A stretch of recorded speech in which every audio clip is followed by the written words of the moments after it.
Welcome to Spectrum guys. Spectrum में आप सबका स्वागत है। आज के इस वीडियो में चर्चा करने वाले हैं विद्यापति जी के बारे में। देखिए, जब मैंने झारखंड एसएससी सीजीएल को लेकर के किस एग्ज़ाम के लिए झारखंड एसएससी सीजीएल 2023 का जो नोटिफिकेशन आया था, जब मैंने उसके सिलेबस का चर्चा किया था तो उसमें मैंने पेपर 2 की चर्चा की थी। और पेपर 2 में मैंने कहा था कि अगर आप हिंदी सिलेक्ट कर रहे हैं, जहाँ पर मैंने हिंदी के सिलेबस को भी डिस्क्राइब किया था, और मैंने कहा था कि अगर हिंदी सेलेक्ट करना है तो उसमें से मैंने कुछ कवियों के नाम बताए थे जिसमें से आपको इस एग्ज़ाम में पूछे जाएंगे। उनमें से एक विद्यापति जी का भी नाम था। तो उसी पेपर 2 को हिंदी को लेकर के हम विद्यापति जी के बारे में आज चर्चा करेंगे। देखिए, अगर इसके अलावा भी अगर आप हिंदी साहित्य के छात्र हैं या हिंदी आपका ग्रेजुएशन वगैरह में है तो वो भी आपके लिए यूज़फुल होगा। विद्यापति को मैथिली कवि कोकिल कहा जाता है। विद्यापति को जो है सिर्फ केवल लेखक या कवि ही नहीं है, बल्कि एक अच्छा जो है ये दरबारी भी है, पुरोहित भी है और संगीतकार भी है। तो करना क्या है आपको कि वीडियो के आखिरी पॉइंट तक बने रहना है, साथ ही चैनल को सब्सक्राइब कर लेना है, क्योंकि जो भी इंपॉर्टेंट होगा एग्जाम के लिए वीडियो के आखिरी में ही बताया जाएगा। तो चलिए हम वीडियो को शुरू करते हैं और सबसे पहले देखते हैं विद्यापति जी के बारे में। तो विद्यापति मैथिली और संस्कृत कवि, संगीतकार, लेखक, दरबारी और राजपुरोहित थे। जैसा मैंने बताया कि नहीं सिर्फ एक मानना कि ये लेखक थे या कवि थे, ऐसा इनके साथ अन्याय होगा, अनुचित होगा। तो इन्हें ये जो थे कवि थे, उसके साथ संगीतकार भी थे, लेखक भी थे, दरबारी भी थे और राजपुरोहित भी थे। इसके अलावा ये राजनीतिक भी बढ़ थे उस दौरान जब राजाओं के दरबार में ये थे। वह शिव भक्त थे। देखिए, इनका जन्म जो है एक ब्राह्मण परिवार में हुआ था, लेकिन ये शिव भक्त थे। लेकिन उन्होंने प्रेम गीत और भक्ति वैष्णव गीत भी लिखे। देखिए, ये खुद शिव भक्त भी थे। देखिए, बेसिकली ऐसा कहता है कि लेखक या कवि जो होता है ना, वो जिसको अपना आराध्य मानता है, जो जिसका भक्त होता है ना, बेसिकली उसी को फोकस करके लिखता है। लेकिन विद्यापति जी खुद तो एक शिव भक्त थे। क्या थे? खुद एक शिव भक्त थे, लेकिन इन्होंने वैष्णव गीत भी लिखे, वैष्णव भक्ति गीत भी लिखे। इसके अलावा अदर भी लिखे, जैसे गंगा को लेकर भी इन्होंने लिखा। इन्हें मैथिली कवि कोकिल यानी मैथिली के कवि कोयल के नाम से भी जाना जाता है। तो ये चीज़ ध्यान रखिएगा, एग्जाम के लिए ये काफ़ी इंपॉर्टेंट है। एग्जाम में आपसे कई बार ये पूछ देगा, ऑप्शन 4 दे देगा और बोल देगा कि निम्नलिखित में से किसे मैथिली कवि कोकिल के नाम से जाना जाता है। विद्यापति के अगर उनके प्रभाव की बात करें, इनका जो लिखने का जो कला था, जो इनके साहित्य की अगर हम बात करते हैं, तो इनका जो प्रभाव है केवल मैथिली और संस्कृत साहित्य तक ही सीमित नहीं है, बल्कि अन्य जो पूर्वी भारतीय साहित्य परंपरा है वहाँ तक इनका प्रभाव देखने को मिलता है। विद्यापति के इनके समय की भाषा की अगर बात करें तो प्राकृत था, इसके अलावा आपका अहवट था, और पूर्वी भाषाओं में जैसे कि मैथिली हो गया, भोजपुरी हो गया, के शुरुआती संस्करणों में परिवर्तित होना शुरू हो गया था। देखिए, बेसिकली ये जो थे जिस भाषा में इन्होंने लिखा उसमें आप रख सकते हैं कौन कौन सा, मैथिली, संस्कृत, इसके अलावा आपका अहवट, कौन सा अहवट, और भोजपुरी भी इसको रख सकते हैं। इन सब में इनकी रचनाएं देखने को मिलती है। इनके अलावा भी जैसे हम बात करेंगे इनकी रचनाओं को लेकर के, तो इनके रचनाओं का प्रभाव देखेंगे तो उड़िया साहित्य पर, यानी जो उड़िया साहित्य पर ही पड़ता है, इनका जो प्रभाव है उड़िया साहित्य पर भी है। उड़िया साहित्य के साथ साथ इनका प्रभाव जो है बंगाली साहित्य पर ही पड़ता है। किस साहित्य पर? बंगाली साहित्य पर ही पड़ता है। इसके अलावा अगर हम बात करें तो इस प्रकार इन भाषाओं को बनाने पर विद्यापति के प्रभाव को देखिए, और जिस तरीके से इन्होंने मैथिली, संस्कृत, अहवट, भोजपुरी और इनका प्रभाव जो है उड़िया साहित्य और बंगाली साहित्य पर पड़ता है, इन सब को देखते हुए कि ये माना जाता है कि इनका विद्यापति जी का प्रभाव वैसा ही था जैसे कि इटली में दांते और इंग्लैंड में चासलर था, यानी इनके समान इनकी तुलना की जाती है। उन्हें बंगाली साहित्य का जनक भी कहा जाता है। तो ये भी आप ध्यान रखेंगे, एग्जाम के लिए काफ़ी इंपॉर्टेंट है। दो चीज़ मैंने एग्जाम के लिए बता दिया, एक ये और एक एग्जाम में आपसे ये पूछ देगा कि बंगाली साहित्य का जनक किससे कहा जाता है, तो विद्यापति को। विद्यापति भारतीय साहित्य की श्रृंगार परंपरा के साथ साथ भक्ति परंपरा के प्रमुख स्तंभों में से एक और मैथिली के सर्वोपरि कवि के रूप में जाने जाते हैं। देखिए, इनका जो बेसिकली पहचान है वो मैथिली के सर्वोपरि कवि के रूप में। इसके अलावा इन्होंने अपने जो भारतीय साहित्य में है तो इन्होंने श्रृंगार परंपरा के साथ साथ भक्ति परंपरा का भी अपने उल्लेखों में उनका जिक्र किया है, यानी कि उनकी जो रचनाएं हैं उसमें श्रृंगार परंपरा और भक्ति परंपरा भी मिलता है। इनके काव्यों में मध्यकालीन मैथिली भाषा के स्वरूप का दर्शन किया जा सकता है। इन्हें वैष्णव, शैव और शाक्त भक्ति के सेतु के रूप में स्वीकार किया गया है। ध्यान रखिएगा, सेतु के रूप में। ऐसा क्यों? देखिए, सेतु मतलब होता है पुल। तो मैंने अभी आपको बताया कि बेसिकली मान लीजिए कोई अगर शिव भक्त है या कोई विष्णु भक्त है तो बेसिकली वो वैष्णव भक्ति पे लिखता है। लेकिन ये शिव भक्त होते हुए भी क्योंकि इनका जन्म एक ब्राह्मण परिवार में हुआ, ये थे शिव भक्त, इनका परिवार भी शिव भक्त था, लेकिन ये वैष्णव भक्ति गीत, शैव और शाक्त, इन सब के बारे में इन्होंने जो भक्ति गीत है प्रेम गीत है, ये सबके बारे में लिखा है इन्होंने।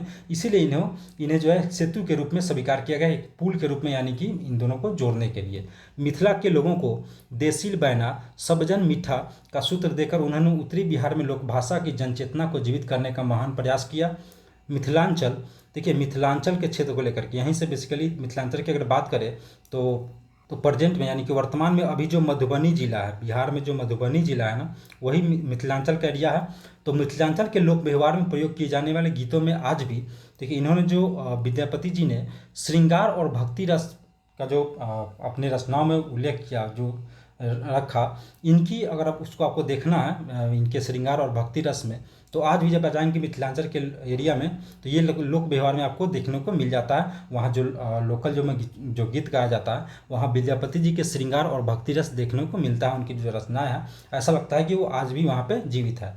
इनकी रचनाओं की बात करें तो इनकी दो रचना काफ़ी फेमस है। इन दोनों का नाम आप लोग क्या करेगा, हमेशा याद रखिएगा, जिसमें से एक नाम है पदावली और दूसरी नाम है कीर्तिलता। कीर्तिलता की चर्चा हम इसमें आगे डिटेल्स करेंगे। फिर हम आगे की तरफ मूव करते हैं। अब बात करते हैं इनके प्रारंभिक जीवन को लेकर के। तो विद्यापति जी का जन्म जो है उत्तरी बिहार में मिथिला क्षेत्र में हुआ था। और मिथिला क्षेत्र यानी कि आज का जो मधुबनी जिला है बिहार का, वही आपका मिथिला क्षेत्र है। और यहीं पे बिस्फी नाम का एक गांव है, वहीं पे इनका जन्म हुआ था। ये एक शैव ब्राह्मण परिवार में हुआ था। इनका जन्म जो हुआ था एक शैव ब्राह्मण परिवार में हुआ था। देखिए विद्यापति, अगर इनके नाम की बात करें तो विद्यापति दो शब्दों से मिलकर बना है। कौन कौन से शब्द? विद्या और प्लस पति, ये दोनों संस्कृत शब्द है। विद्या का अर्थ होता है ज्ञान, क्या होता है? ज्ञान। और पति का अर्थ होता है स्वामी, क्या होता है? स्वामी। तो इनके नाम का अर्थ हो जाएगा ज्ञान का स्वामी, यानी विद्यापति का अर्थ क्या होता है? ज्ञान का स्वामी, जो कि वाकई में ये थे। उनके स्वयं के कार्यों और अपने संरक्षणों के परस्पर विरोधी जानकारी के कारण उनकी सही जन्म तिथि के बारे में भ्रम है, यानी कि इनका कब जन्म हुआ एग्जैक्टली डेट जो है नहीं मिल पाता है। काफ़ी ये थोड़ा सा सही ढंग से नहीं मिल पाता, इसके बारे में काफ़ी भ्रम है। वो गणपति ठाकुर के पुत्र थे, यानी कि इनके पिता का क्या नाम था? आप लोग क्या करेंगे ना, इसे नोट करते चलेंगे। तो इनके पिता का क्या नाम था? तो इनके पिता का नाम था गणपति ठाकुर। क्या नाम था इनके? गणपति ठाकुर। और इनके दादा का नाम था देवादित्य ठाकुर। क्या नाम था? देवादित्य ठाकुर। इसे आप लोग नोट करते चलेंगे। देखिए एग्जाम के लिए जो भी जरूरी होगा उसको मैं आपको बताते चलूँगा। और ये गणपति ठाकुर के पुत्र थे, जो कि गणपति ठाकुर एक मैथिली ब्राह्मण, जिसे शिव का बहुत बड़ा भक्त कहा जाता था। देखिए ये थे तो एक ब्राह्मण, मैथिली ब्राह्मण थे, लेकिन ये लोग शिव के बहुत बड़े भक्त थे। वह तिरहुत के शासक राजा गणेश्वर के दरबार में एक पुरोहित थे। और ये पुरोहित थे किसके दरबार में? उस समय जो तिरहुत के जो शासक थे उनका नाम था राजा गणेश्वर। इनके दरबार में एक पुरोहित थे। इनके परदादा की बात करें तो ये हरि सिंह के देव के दरबार में युद्ध और शांति मंत्री थे। विद्यापति ने स्वयं मिथिला के उइनवार वंश के विभिन्न राजाओं के दरबार में काम किया था। देखिए इनका जो परिवार था ना, पहले से ही शासकों के दरबार में, राजाओं के दरबार में काम करते आ रहे थे। क्योंकि गणपति ठाकुर जो थे ये भी राजा गणेश्वर के दरबार में एक पुरोहित थे। इनके दादा की बात करें तो हरि सिंह देव के दरबार में युद्ध और शांति मंत्री थे। विद्यापति खुद मिथिला के जो उइनवार वंश के शासक थे उनके विभिन्न राजाओं के दरबार में इन्होंने काम किया। इन्होंने सर्वप्रथम कीर्ति सिंह के दरबार में काम किया। अगर बात किया जाए, कभी एग्जाम में आपसे पूछता है कि विद्यापति ने, आपको ऑप्शन दे देगा चार, बोलेगा कि विद्यापति ने निम्न में से किनके दरबार में सबसे पहले काम किया, तो क्या हो जाएगा? नाम जो है आपका कीर्ति सिंह हो जाएगा। इस समय विद्यापति ने कीर्तिलता की रचना की, यानी जब ये कीर्ति सिंह के दरबार में काम कर रहे थे उसी दौरान इन्होंने कीर्तिलता की रचना की। और ये इनका काफ़ी फेमस और चर्चित जो है इनका रचना रहा है, जो पद में उनके संरक्षण के लिए एक लंबी संस्तुति कविता थी। और कीर्तिलता में कीर्ति सिंह के बारे में, उनके संरक्षण और के बारे में एक लंबी स्तुति ये कविता है। इस कृति में दिल्ली के दरबारियों की प्रशंसा करते हुए एक विस्तारित मार्ग जो प्रेम कविता की रचना के बाद उनके गुण को दर्शाता है। हालांकि कीर्ति सिंह ने कोई और काम नहीं किया। विद्यापति ने देखिए इसके बाद, कीर्ति सिंह के बाद इनका उत्तराधिकारी बनते हैं देव सिंह। कौन? देव सिंह। और इन देव सिंह के समय में ही, यानी जब ये राजा बने उस समय ही विद्यापति जो है दरबार में एक स्थान हासिल करते हैं। गद्य कहानी संग्रह भू परिक्रमण देव सिंह के तत्वाधान में लिखा गया। जब इन्हें देव सिंह के समय में, जब ये राजा बने तो इनको दरबार में एक स्थान प्राप्त हुआ। और इसी देव सिंह के तत्वाधान में, किसके? देव सिंह के तत्वाधान में इन्होंने एक गद्य कहानी संग्रह लिखा। उसका नाम था भू परिक्रमण। ध्यान रखिएगा, क्या नाम था? भू परिक्रमण। विद्यापति ने देव सिंह के उत्तराधिकारी शिव सिंह के साथ घनिष्ठ मित्रता की। यानी देखिए पहला शासक मिथिला के उइनवार वंश के कीर्ति सिंह, कौन? कीर्ति सिंह, देखिए नाम आपको याद रखना होगा। देन इनके उत्तराधिकारी बनते हैं देव सिंह, कौन, देव सिंह। और देन देव सिंह के उत्तराधिकारी बनते हैं शिव सिंह, कौन बनते हैं, शिव सिंह बनते हैं। तो कीर्ति सिंह के समय में ये दरबार में काम करते थे विद्यापति, लेकिन इनको स्थान मिला देव सिंह के समय में। और देव सिंह के जो उत्तराधिकारी हुए शिव सिंह से विद्यापति जी का एक घनिष्ठ मित्रता हो गया। प्रेम गीतों पर ध्यान केंद्रित करके जब इनसे, देखिए शिव सिंह से जब इनकी मित्रता हुई तब विद्यापति ने प्रेम गीतों पर ध्यान केंद्रित करके लिखना अपना शुरू कर दिया और लगभग इन्होंने 500 प्रेम गीत लिखे। उस अवधि के बाद उन्होंने जिन गीतों की रचना की वे शिव, विष्णु, दुर्गा और गंगा की भक्तिपूर्ण स्तुति थे। फिर हम आगे की तरफ मूव करेंगे। 1402 से और 1406 के बीच में देखिए विद्यापति जी के भी और राजा मिथिला के जो राजा थे शिव सिंह, इन दोनों के बीच में घनिष्ठ मित्रता थी। जैसे ही शिव सिंह अपने सिंहासन पर बैठे, उन्होंने देखिए 1402 से 1406 शिव सिंह और विद्यापति के बीच में घनिष्ठ मित्रता थी। और जब शिव सिंह सिंहासन पर बैठते हैं तो उसी समय विद्यापति जी को उनका जो गृह ग्राम था जहाँ पे उनका जन्म हुआ था बिस्पी, वो जो है शिव सिंह इनको प्रदान कर देते हैं, दे देते हैं। और इसको लेकर के एक ताम्रपत्र पर दर्ज किया गया था। थाली में शिव सिंह उसे नया जयदेव कहते हैं। सुल्तान की मांग पर अपने राजा के साथ दिल्ली भी गए। उस मुठभेड़ के बारे में एक कहानी बताती है कैसे सुल्तान ने राजा को पकड़ लिया और विद्यापति ने अपने दिव्य शक्तियों का प्रदर्शन करके उनके रिहाई के लिए बातचीत की। देखिए ये तो कवि थे, लेखक थे, दरबारी थे, पुरोहित थे। इसके अलावा इनका जो है राजनीति में भी इनका जो है, इनकी जो है आप कह सकते हैं कि उनका जो दिव्य शक्ति है, जो उनका चतुराई है, वो देखने को मिलता है। शिव सिंह के अनुकूल अगर ऐसे भी हम चर्चा करेंगे आगे, जब इनके राजनीति के इन्वॉल्वमेंट की बात करेंगे तो उसकी हम चर्चा करेंगे। शिव सिंह के अनुकूल संरक्षण और दरबारी माहौल ने मैथिली में लिखे प्रेम गीतों में विद्यापति के प्रयोगों को प्रोत्साहित किया। एक ऐसी भाषा जिसे दरबार में हर कोई आनंद ले सकता था।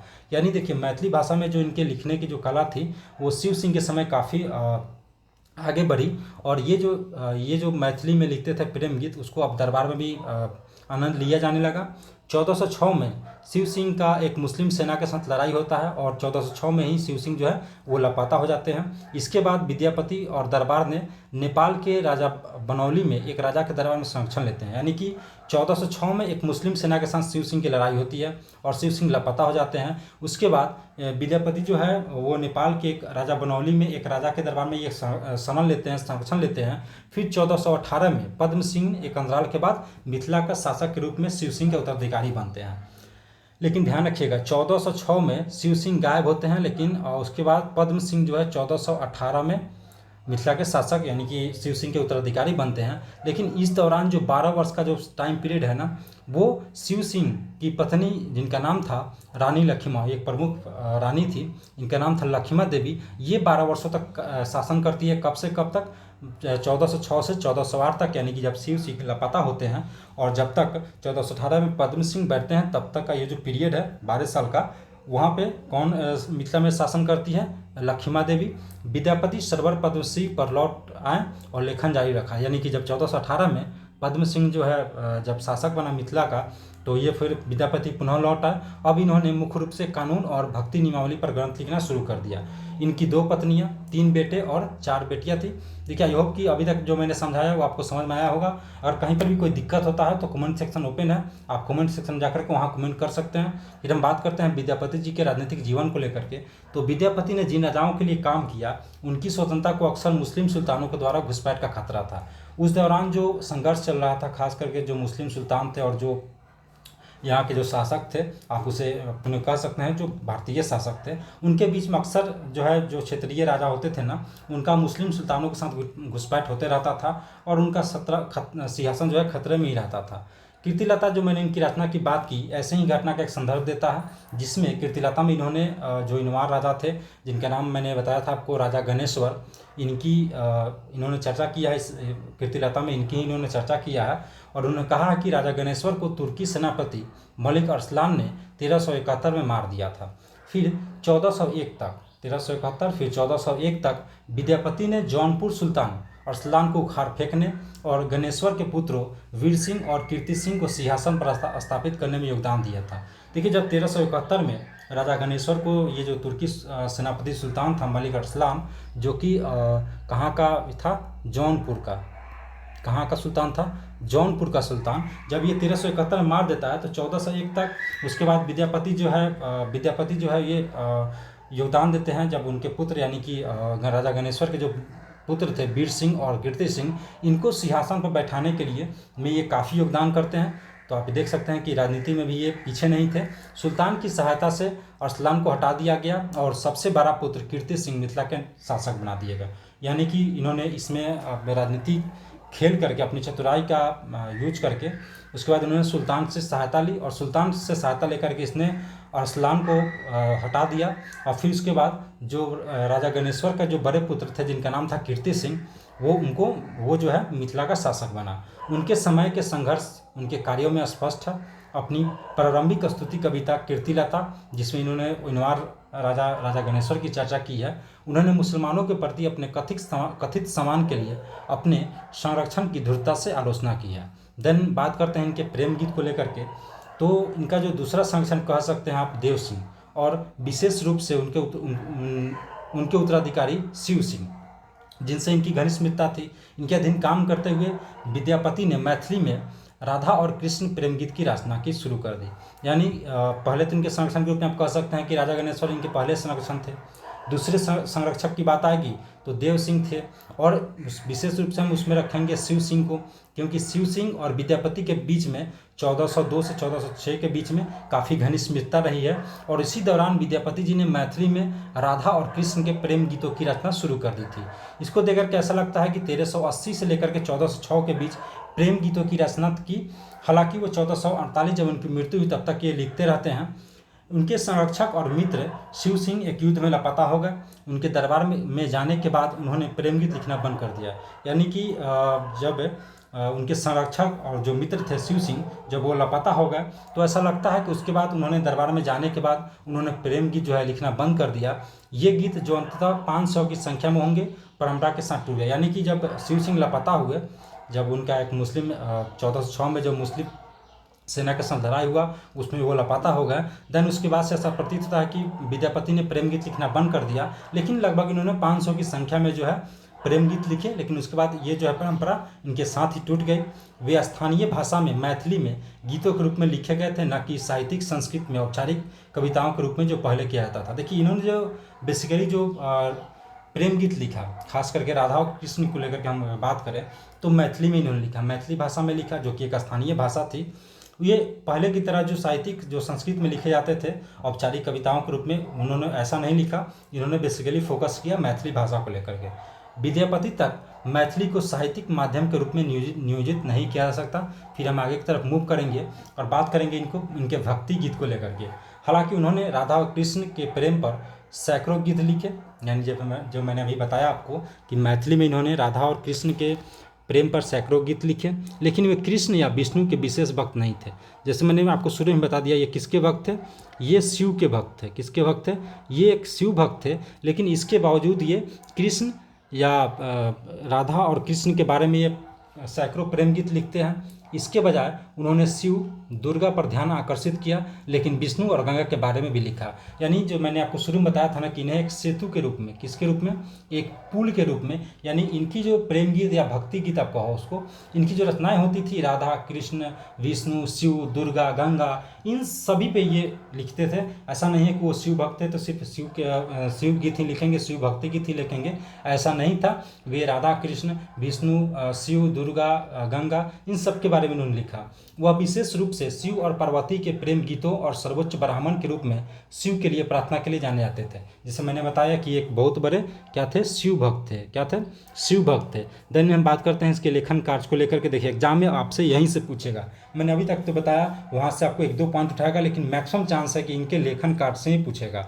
महाकवि विद्यापति संस्कृत अहवट मैथिली आदि अनेक भाषाओं के प्रकांड पंडित थे। किस किस भाषा के? संस्कृत अहवट मैथिली, इसके अलावा भी कई सारे भाषाओं के प्रकांड पंडित थे। जैसे इनकी रचनाएं हैं उनको देख करके इन्हें अवश्य ही प्रकांड पंडित कहा जा सकता है। शास्त्र और लोक दोनों ही संसार में उनका असाधारण अधिकार था। देखिए ये सिर्फ लिखने में ही नहीं, वस्तु शास्त्र को लेकर के, जैसे कि एक पुरोहित भी थे तो शास्त्र के बारे में भी इनका अच्छा खासा नॉलेज था। चाहे कर्मकांड हो या धर्म, दर्शन हो या न्याय, सौंदर्य शास्त्र हो या भक्ति रचना, विरह व्यथा हो या अभिसार, राजा का कृतित्व गान हो या समान जनता के लिए गया में पिंडदान, सभी क्षेत्रों में विद्यापति अपने कालजयी रचनाओं की बदौलत जाने जाते हैं।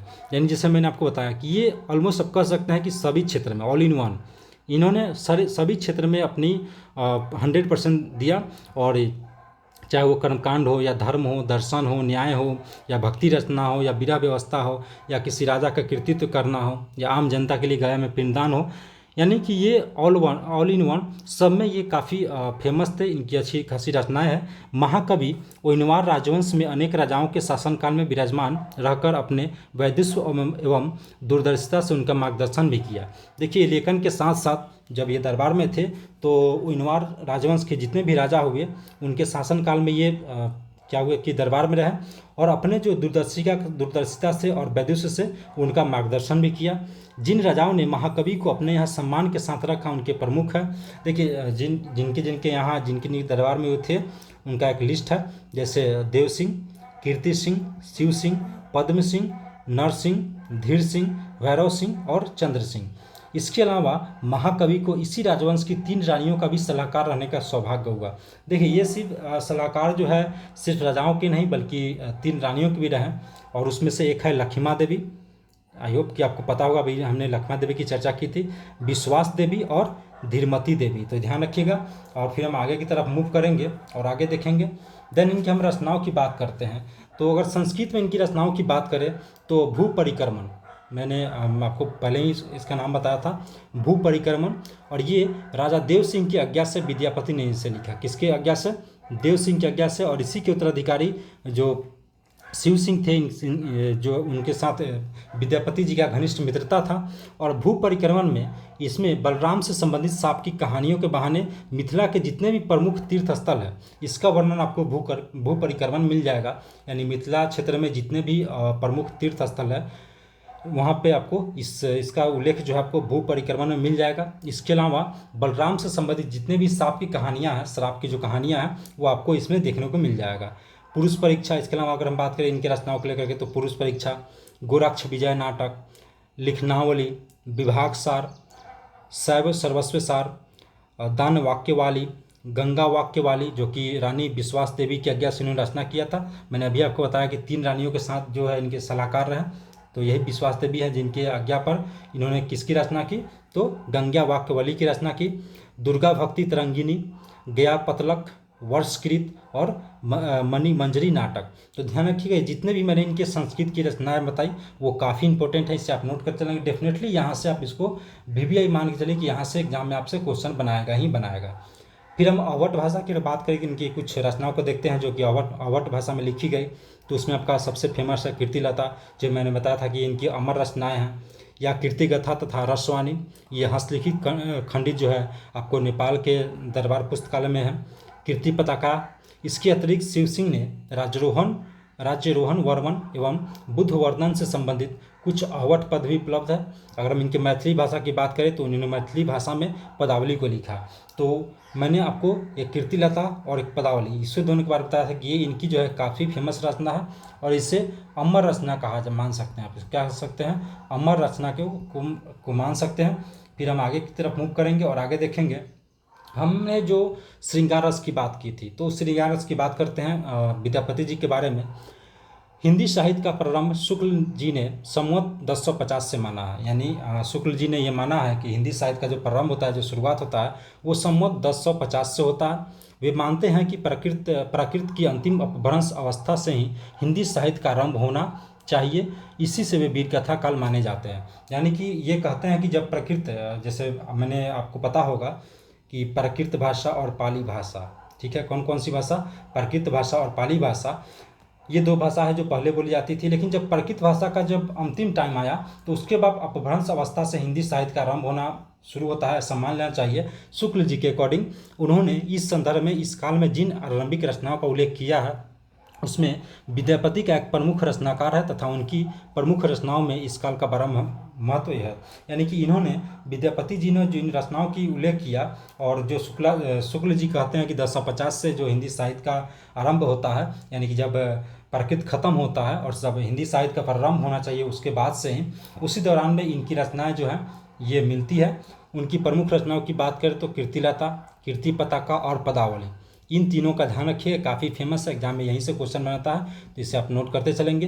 कीर्तिलता के बारे में स्पष्ट लिखा है कि ऐसा जान पड़ता है कि कीर्तिलता एक बहुत कुछ उसी शैली में लिखी गई थी जिसमें चंद्रबदाई ने पृथ्वीराज रासो लिखा। यानी कि जो कीर्तिलता में जिस शैली का प्रयोग किया गया है, कीर्तिलता को लिखने में जिस शैली का यूज किया गया है, जो प्रयोग किया गया है, तो ऐसा प्रतीत है कि जिस तरीके से चंद्रबरदाई, कौन, चंद्रबरदाई, आप सबको ये पता होगा, काफ़ी फेमस है ये, चंद्रबरदाई ने एक रचना किया था पृथ्वीराज रासो। कौन सा? पृथ्वीराज रासो। इसे भी आप नोट कर चलेंगे, एग्जाम में आपसे कभी पूछ सकता है।